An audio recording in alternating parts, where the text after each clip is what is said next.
Hello friends, मेरा नाम है संकेत और फिर से वेलकम आप मेरी एक नई वीडियो में। तो आज का जो टॉपिक है बहुत ही मोस्ट टॉपिक है इम्पोर्टेंट, जो हमारा वोल्टेज सर्किट का यूनिवर्सल कॉन्सेप्ट होता है, जो हमारा 19 वोल्ट होता है मदरबोर्ड में। तो 19 वोल्ट का यूनिवर्सल कॉन्सेप्ट क्या होता है वो इस वीडियो में हम देखेंगे।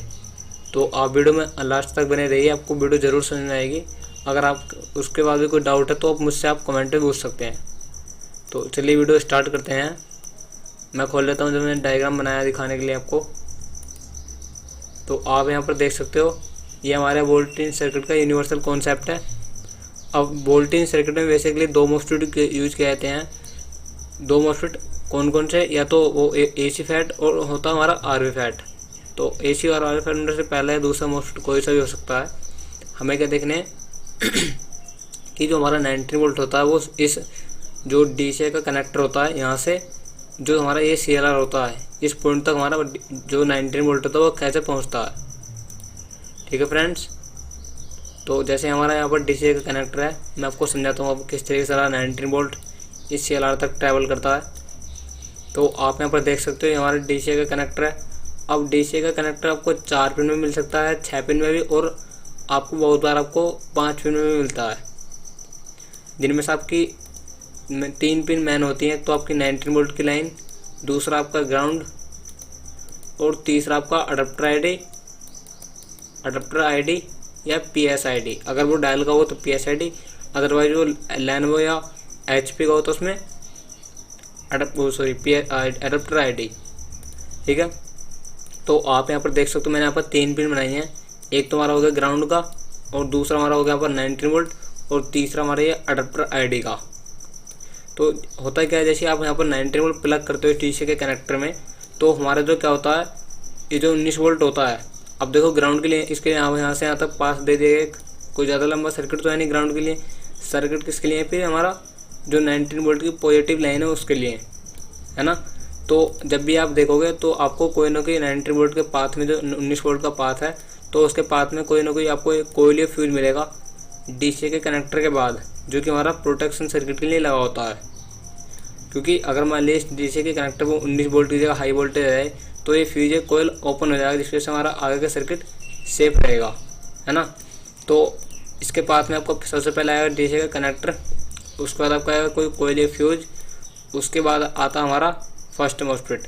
अब जो फर्स्ट मॉस्फेट है वो AC फैट भी हो सकता है या RV फैट भी हो सकता है ना।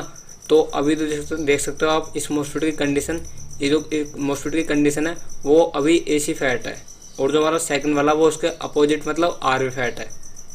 ठीक है, तो जब हमारा 19 वोल्ट यहाँ पर आएगा, यहाँ पर आने के बाद अब इन मॉस्फेट के जो गेट को कंट्रोल करता है, N चैनल में तो कंट्रोल करता है हमारी ये चार्जिंग IC यहाँ पर, है ना।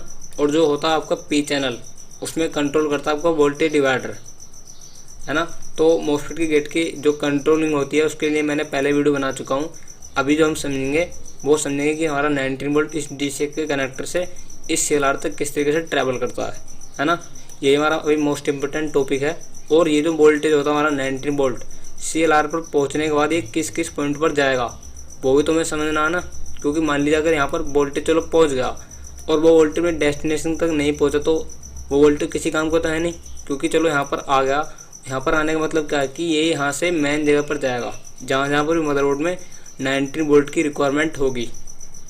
अगर ये वहाँ पर नहीं गया तो हमारा तो वो वोल्टेज किसी काम का है ही नहीं। तो पहले हम समझेंगे हमारा 19 वोल्ट CLR तक कैसे पहुँचेगा। तो जैसे आपका ये फर्स्ट मॉस्फेट के ड्रेन पर या सोर्स पर जो भी आए, उसके बाद आपका फर्स्ट मॉस्फेट जैसे स्विच होगा, मतलब ट्रिगर होगा, ऑन होगा, तो ये वोल्टेज क्या होगा, इस तरीके से 19 वोल्ट आपका फर्स्ट मॉस्फेट को पार करके इस यहाँ पर पहुँच जाएगा, है ना। कहाँ पर जाएगा, सेकंड मॉस्फेट के ड्रेन या सोर्स पर। वो आप डायग्राम में मैं समझाऊंगा उसको किस तरीके से होगा। तो अभी मैं समझाता हूँ इस यूनिवर्सल कॉन्सेप्ट के जरिए आपको।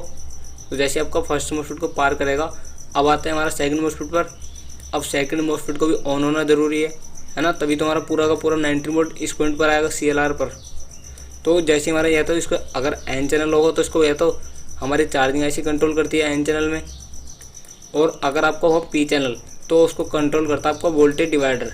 मैं बना कर दिखा देता हूँ, इस तरीके से होता कुछ। ये इस 19 वोल्ट को लेकर इस तरीके से डिवाइडर बनाकर इस मॉस्फेट को ऑन किया जाता है ना। तो आपका जब फर्स्ट मॉस्फेट शिफ्ट ऑन हुआ तो आपका 19 वोल्ट यहाँ से इस तरीके आ गया यहाँ पर, और जब आपका सेकंड मॉस्फेट भी ऑन हुआ तब आपको जो 19 वोल्ट है वो सेकंड मॉस्फेट को पार करके कहाँ पर आया, सीधा इस CLR पर। तो फर्स्ट मॉस्फेट और सेकंड मॉस्फेट तो आपको समझ आएगा कि किस तरीके से आपका वोल्टेज पास करके यहाँ पर आता है। अब देखो समझने वाली बात यहाँ पर यह है कि ये जो फर्स्ट मॉस्फेट और सेकंड मॉस्फेट है, वैसे तो इतना बड़ा कोई सर्किट है नहीं, ये क्या है, एज ए स्विच है। बस इसमें कंट्रोलिंग किसकी प्रॉपर होनी चाहिए, आपको जो इस मॉस्फेट का गेट है, क्योंकि स्विच क्या करता है, इधर के वोल्टेज को इधर शिफ्ट कर देगा, इधर का वोल्टेज को इधर शिफ्ट कर देगा। तो शिफ्ट करने का मतलब क्या हुआ यहाँ पर, ये जो गेट है इनके गेट अगर प्रॉपर ऑन है तो आपका वोल्टेज यहाँ पर आ जाएगा। अगर आगे का पाथ आपको क्लियर हुआ, क्लियर होने का मतलब क्या है कि कोई शॉर्टिंग वहाँ पर नहीं हुई है ना। तो अब जैसे ये CLR पर आएगा, CLR पर आने के बाद आपको एक मॉस्फेट मिलता है मदरबोर्ड में, जिसको बोलते हैं डिस्चार्जिंग मॉस्फेट। अब ये डिस्चार्जिंग मॉस्फेट एक्चुअल में करता क्या है, तो अगर मैं आपको सिंपल भाषा में समझाऊँ यहाँ पर, ये जो डिस्चार्जिंग मॉस्फेट हमारा ये क्या करता है, अडाप्टर मोड पर बैटरी वोल्टेज को इधर आने से रोकता है, प्लस आपको जो अडाप्टर वोल्टेज होता है उसको ये इधर जाने से रोकता है।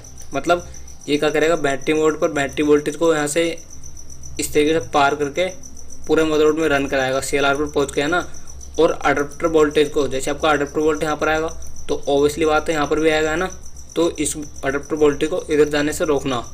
क्यों रोकेगा, क्योंकि इधर हमारा 12 वोल्ट है और इधर हमारा 19 वोल्ट है। तो अगर हमारा 19 वोल्ट सीधा 12 वोल्ट में चलाएगा तो हमारी बैटरी शॉर्ट हो सकती है ना। तो इसलिए ये क्या करेगा, अडाप्टर वोल्टेज को इधर अडाप्टर में रन कराएगा, मतलब इधर आने से रोकेगा, और बैटरी वोल्टेज को ये इधर जाने से रोकेगा। हाँ, अगर आपको मान लीजिए बैटरी मोड है, मतलब आपका अडाप्टर नहीं लगा है, तब ये मॉस्फेट ऑन होके इस बैटरी वोल्टेज को यहाँ पर शिफ्ट जरूर कराएगा, है ना। तो इसलिए आपको यहाँ पर इसको बैटरी मॉस्फेट भी बोलते हैं और डिस्चार्जिंग मॉस्फेट भी बोलते हैं। तो इसका वैसे इतना मेन रोल, बस 2 ही रोल हैं, बैटरी वोल्ट अडाप्टर मोड पर बैटरी वोल्टेज को इधर आने से रोकना, प्लस आपका अडाप्टर वोल्टेज जो 90 वोल्ट उसको बैटरी की तरफ जाने से रोकना, है ना। तो ये भी समझ आएगा आपको डिस्चार्जिंग मॉस्फेट। अच्छा, तो अब क्या बचा हमारा, अभी मैंने आपको बताया था ये जो 90 वोल्ट हमारे CLR पर आया है ये कहाँ जाएगा, है ना। तो अभी जो हमारा 90 वोल्ट इस CLR पर आएगा वो मैनुअली जो जगह जाती है मैं आपको वो समझाता हूँ कहाँ कहाँ पर ये जाएगा। तो पहला तो जो हमारा 90 वोल्ट CLR पर आता है वो जाता हमारे चार्जिंग के मेन मॉस्फेट पर, क्योंकि चार्जिंग की तो एक स्विचिंग सर्किट है यहाँ पर। और आपने सुना भी होगा कि जो हमारा स्विचिंग सर्किट होता है तो उसके मेन मॉस्फेट में हमारा 19 वोल्ट जाता है ना। तो ये जो CLR है ये इसी के ज़रिए यहाँ पर सीधा 19 वोल्ट यहाँ पर आएगा, है ना। अगर आप प्रैक्टिकली मैं आपको बताना चाहूँ एक चीज़ कि ये जो CLR है, और आप अगर मदरबोर्ड में प्रैक्टिकल करना चाहो इसका, तो इस CLR से मॉस्फेट तक अगर आप कनेक्टिविटी चेक करोगे, मतलब डायरेक्ट 19 वोल्ट CLR से आता हमारा, तो यहाँ पर कनेक्टिविटी शो होगा। अगर उसके बीच में कोई रेजिस्टर नहीं लगा हो, मतलब इंटरनल डायरेक्ट ट्रैक है, तो उसका मतलब क्या होगा, यहाँ पर ये यहाँ से यहाँ तक कंटिन्यू भी पा रहा, तो कहीं ना कहीं हमारा CLR से डायरेक्ट 19 वोल्ट का कनेक्शन है। मतलब ये जो 19 वोल्ट मैन मॉस्फेट आया है कहाँ पर है, हमारे CLR से आया है ना। तो एक तो जाता आपका जो 19 वोल्ट होता है वो चार्जिंग के मैन मॉस्फेट पर स्विचिंग सर्किट के लिए, और जाता आपके 3 वोल्ट और 5 वोल्ट की IC के लिए, है ना। तो अगर लेटेस्ट जनरेशन में आपकी 5 वोल्ट की अलग IC है, 3 वोल्ट के लिए अलग IC है, तो पर्टिकुलर दोनों IC के लिए अलग अलग 19 वोल्ट जाएगा।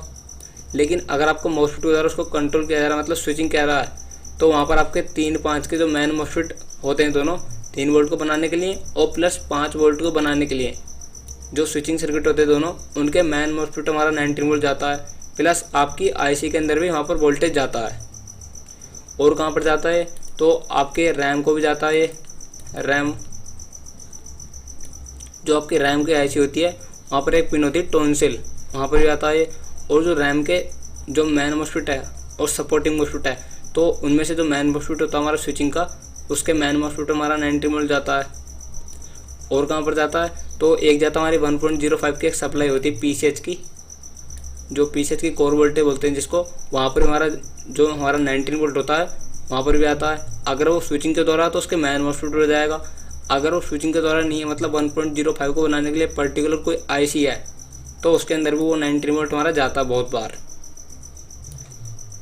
चौथा कहाँ पर जाता है, और तो जाने को तो बहुत जगह जाता है, और बता देता हूँ मैं आपको। ये कोर के आईसी में भी जाता है, जो वोल्टेज रैंपिंग नाम की एक सेटिंग होती है वहाँ पर भी जाता है, और आपके जो कोर के मैन मॉस्फेट होते हैं जितने स्विचिंग सर्किट के, चाहे वो एक कोयल हो, 2 हो, 3 हो, उनके लिए जितने भी आपके स्विचिंग के मैन सपोर्टिंग मॉस्फेट होते हैं, तो उनके सभी के मैन मॉस्फेट पर वो हमारा 90 वोल्ट ट्रैवल करता है। और कहाँ पर जाता है तो और बताता हूँ आपको। जो जैसे ही आपका ये होता है LVDS, जो आपका स्क्रीन यहाँ पर कनेक्ट करते हो वहाँ पर हमारा 90 वोल्ट जाता है स्क्रीन के लिए, है ना। तो ऐसी बहुत सारी जगह हैं जहाँ पर हमारा 90 वोल्ट ट्रैवल करता है। तो आपको सिंपली समझ में आया होगा कि हमारा 90 वोल्ट मदरबोर्ड जब CLR पर आता है तो कहाँ पर जाएगा वो, है ना। तो हमारा जो 19 वोल्ट होता है वो डायरेक्ट डीसी के कनेक्टर से ट्रैवल नहीं करेगा तो वो सिर्फ कहाँ से करेगा, इस CLR से। जहाँ पर भी मदरबोर्ड में रिक्वायरमेंट है 19 वोल्ट की, वहाँ पर वो वोल्टेज जाएगा। अब चाहे स्विच वो सर्किट स्विचिंग के लिए एक सर्किट हो, 2 हो, 3 हो, 4 हो, 5 हो, वो डिपेंड करता है कि बोर्ड में कितने स्विचिंग सर्किट हैं। जितने भी स्विचिंग सर्किट होंगे उनके सभी मैन मॉस्फेट हमारा 90 वोल्ट ट्रैवल करेगा, ठीक है। बाकी यहाँ पर आप नीचे देख सकते हो हमारी चार्जिंग आईसी है। चार्जिंग आईसी की मिनिमम रिक्वायरमेंट क्या होती है 90 वोल्ट को ट्रैवल कराने के लिए या अडेप्टर का पक्का कन्फर्मेशन देने के लिए। तो सबसे पहले होता है हमारा VCC। इसकी जो चार्जिंग आईसी की रिक्वायरमेंट होती हैं वो होती है पहली रिक्वायरमेंट VCC, क्योंकि कोई भी आईसी पहले उसको वेकअप होना पड़ेगा तभी तो अपना काम करेगी, है ना। तो पहली इसकी रिक्वायरमेंट है VCC। VCC के बाद हमारा होता है सेकंड AC डिटेक्ट। यहाँ पर आप देख सकते हो, है ना, AC डिटेक्ट। अब AC डिटेक्ट क्यों जरूरी है, क्योंकि इसको इस चार्जिंग आईसी को IO को भी तो बताना ना कि हमारे बोर्ड में अडेप्टर लग चुका है। सॉरी एक मिनट रुको। ये जो AC डिटेक्ट है यहाँ पर, इसका नाम है अडेप्टर को डिटेक्ट कराना, क्योंकि बहुत बार हमारी ये जो चार्जिंग आईसी है ये किसको कंट्रोल कराती है, इन मॉस्फेट को। तो इसके भी तो डिटेक्शन के लिए मतलब इसको पता भी तो चलना चाहिए कि अडेप्टर लगा है या नहीं, तभी तो अडेप्टर वोल्टेज को रन कराएगी। तो उसके लिए होता है हमारा AC डिटेक्ट। और AC डिटेक्ट जो होता है वो होता है हमारे ज़्यादातर केस में डिवाइडर के द्वारा बना हुआ। उसके बाद आपको थर्ड रिक्वायरमेंट होती है आपकी इसकी रीजन, जो कि एक LDO आउटपुट होता है, जिसको 6 वोल्ट के अप्रोक्स वोल्टेज होता है रीजन का। और चौथा होता है आपका रेफरेंस को वैसे तो लेटेस्ट जनरेशन वाली आईसी में हटा देगा है, लेकिन कुछ ओल्ड टाइप लैपटॉप की आईसी में मिलता है, जैसे ISL की कुछ ओल्ड आईसी हैं उनमें मिलता है रेफरेंस, जो कि हमारा होता है अप्रोक्स 2.5 वोल्ट से 3 वोल्ट के अप्रोक्स होता है रेफरेंस। उसके बाद आपका होता है यहाँ पर AC ओके। तो इसकी 3 से 4 में रिक्वायरमेंट मिनिमम होने के बाद अगर आपका N चैनल है तो उसमें CMSRC और AC ड्राइव भी ऐड होता है। अगर वो आपको P चैनल है तो उसमें आपकी मिनिमम रिक्वायरमेंट इतनी होंगी। तो लास्ट में आपको क्या निकाल देता है ये AC ओके। AC ओके किसके लिए, तो AC ओके निकालता है IO के कन्फर्मेशन के लिए, क्योंकि जब हमारा अडेप्टर लगता है तो चार्जिंग होती है ना, तो आपकी चार्जिंग के लिए ये चार्जिंग IC IO को बताता है कि अडेप्टर लग चुका है, अब आप भी चार्जिंग के लिए रेडी हो जाओ, है ना। बाकी इधर आप देख सकते हैं हमारी चार्जिंग IC है ही। इधर ये हमारे जो CLR है इसकी कनेक्टिविटी, मतलब जो CLR का जो हमारा करंट है 19 वोल्ट, उसके साथ वोल्टेज के साथ जो करंट ट्रैवल करेगा उसकी इन्फॉर्मेशन चार्जिंग IC को चाहिए होती है। इधर ये आपके मैन मॉस्फेट है चार्जिंग के, और ये आपका सपोर्टिंग मॉस्फेट है चार्जिंग वोल्टेज को जनरेट करने के लिए। बाकी ये आपका बैटरी CLR है, ये आपका कोयल है ना, जो आपकी इस मॉस्फेट के द्वारा स्विचिंग होगी उसकी फ्रीक्वेंसी को कंट्रोल करने के लिए। इधर आपका ये CLR है, बैटरी CLR। तो इसकी कनेक्टिविटी में चार्जिंग IC से दी जाती है, ताकि जो आपको चार्जिंग के लिए वोल्टेज बनेगा वो कितना बने इस IC को सेंस हो, ठीक है। तो इस तरीके से हमारा एक यूनिवर्सल कॉन्सेप्ट है आपका 19 वोल्ट का। ये यहाँ पर देख सकते हो आप। तो आपका अगर चार्जिंग के और मैन जो आपके वेन के प्लस आपके चार्जिंग के जो मैन मॉस्फेट है, इसमें जो चार्जिंग के लिए भी मतलब एक तरीके से वेन प्लस चार्जिंग के लिए जो मैन कुल मॉस्फेट होते हैं सर्किट में वो 5 होते हैं। तो होता है आपका वेन के लिए फर्स्ट मॉस्फेट, सेकंड मॉस्फेट, इधर आपका डिस्चार्जिंग मॉस्फेट, और बाकी के आपके चार्जिंग के मैन सपोर्टिंग मॉस्फेट। तो कभी भी आपके चार्जिंग के लिए प्रॉब्लम आए तो इन मॉस्फेट के शॉर्ट होने की वजह से भी आपका लैपटॉप चार्ज नहीं होता। तो आई होप आपको समझ में आया होगा कि हमारा जो 19 वोल्ट होता है वो इस DC के कनेक्टर से लेकर इस CLR तक किस तरीके से ट्रैवल करता है। प्लस वो वोल्टेज कहाँ कहाँ पर ट्रैवल करता है, मतलब CLR तक तो वो वोल्टेज पहुँचेगा ही पहुँचेगा, है ना। CLR के बाद वो वोल्टेज कहाँ पर ट्रैवल करेगा, जहाँ पर मदरबोर्ड में रिक्वायरमेंट होगी। तो एक तो आपका जो आपके स्विचिंग सर्किट है वहाँ पर जाएगा, प्लस आपकी कुछ IC में भी जाएगा। जैसे मैंने बताया था 3.5 की IC में जाएगा, ये रैम को भी जाएगा और कुछ में कोर में भी जाता है, और बाकी आपका LVDS पे भी जाता है ना। तो इस तरीके से आपको 90 रिमोट को देखना है। बाकी अगर आपको कोई डाउट हो तो आप हमसे कमेंट में पूछ सकते हैं, ठीक है फ्रेंड्स। तो मिलते हैं आपको नेक्स्ट वीडियो में, तब तक के लिए थैंक यू।